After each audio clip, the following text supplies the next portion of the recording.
A Hudson Valley couple rented a studio so they could spend weekends in New York City. They weren't planning to move here full-time.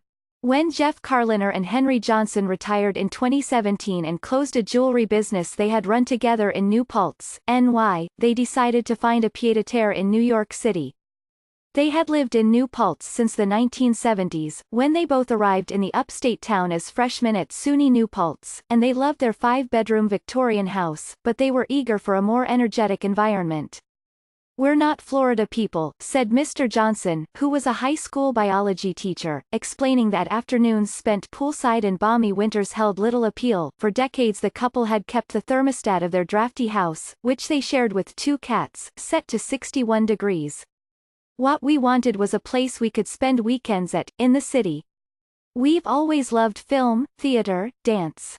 Well, we did seriously consider Hawaii, where we went every Christmas for 15 years, said Mr. Carliner, a jeweler and metalsmith, who ran Jeffrey Allen Jewelers with Mr. Johnson, and also taught technology classes at a high school in Kingston.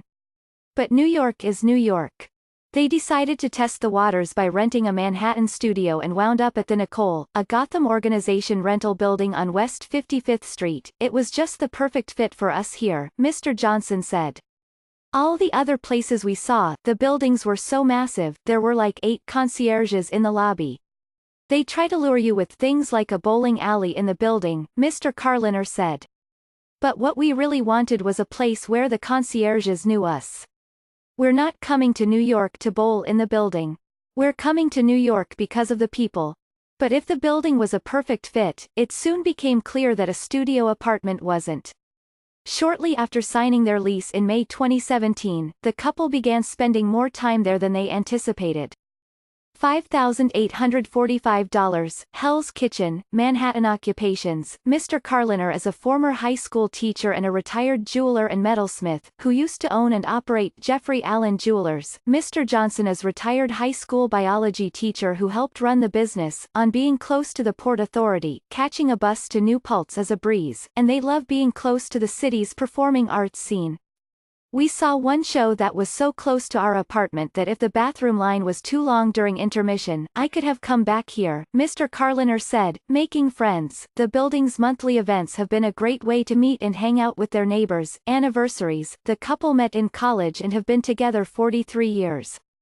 They married in New Paltz in 2004, when the village mayor married a number of same-sex couples before it was legal in New York. They married again, legally, in 2009 in Connecticut. Mr. Johnson would travel to New Paltz to pick up the mail and check on the house, only to find himself heading back to the city 15 minutes later. Mr. Carliner had come out of retirement for the 3rd time to teach at a high school in Orangeburg, NY, a 30-minute reverse commute from their Hell's Kitchen apartment. The drive from New Paltz, though, was an hour and a half. "The studio would have been okay if we were just there every few weekends, but we were living here full-time," Mr. Carliner said. "We don't think the cats were happy there, either. They couldn't get away from each other. And we couldn't get away from each other, either." Upgrading to a 1-bedroom seemed an obvious solution, especially after a penthouse apartment in the building became vacant.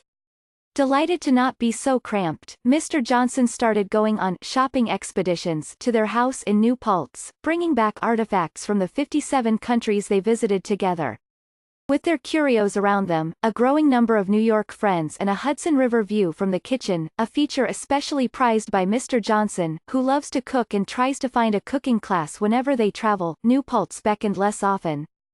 Mr. Carliner still visited for long spells in the warmer months, as he loved to lounge by the pool. "But as for Mr. Johnson, I'm not a lounging type," he said. "When I'm there, there are only a few things to do. Here, there are so many things to do." By last fall, there was no denying that their pied-à-terre had become home. Mr. Carliner, who had retired again at the end of the school year, was spending more time in the apartment, developing a photography practice. Mr. Johnson wasn't visiting New Paltz even once a month, and their cats, who spent many contented hours staring at the traffic and the pigeons, hadn't left Manhattan in more than a year. In October, the couple moved again, into a sunny 2-bedroom 1 floor below their penthouse apartment. While not approaching the dimensions of their place in New Paltz, which has 48 windows and a 3-story turret, their current apartment feels like the right size for a full-time residence. All the windows make it feel bigger, Mr. Carliner said. We love that the cityscape is part of the decoration here. The new apartment also has 9 closets, 6 more than in their house. There are so many, in fact, that they were able to dedicate one to the litter box and another to Mr. Carliner's shoes.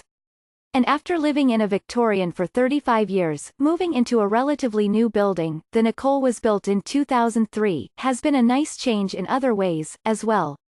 Our house in New Paltz has lots of oak furniture. It's very comfortable, very antique. Mr. Johnson said. We were looking forward to having something with a completely different feel. When they had a Christmas party, they were surprised to find that their friends from the building outnumbered their friends from New Paltz. But they aren't inclined to put their upstate house on the market anytime soon. At least, one of them isn't. He's ready, Mr. Carliner said. I'm not. For weekly email updates on residential real estate news, sign up here. Follow us on Twitter, @NightRealEstate.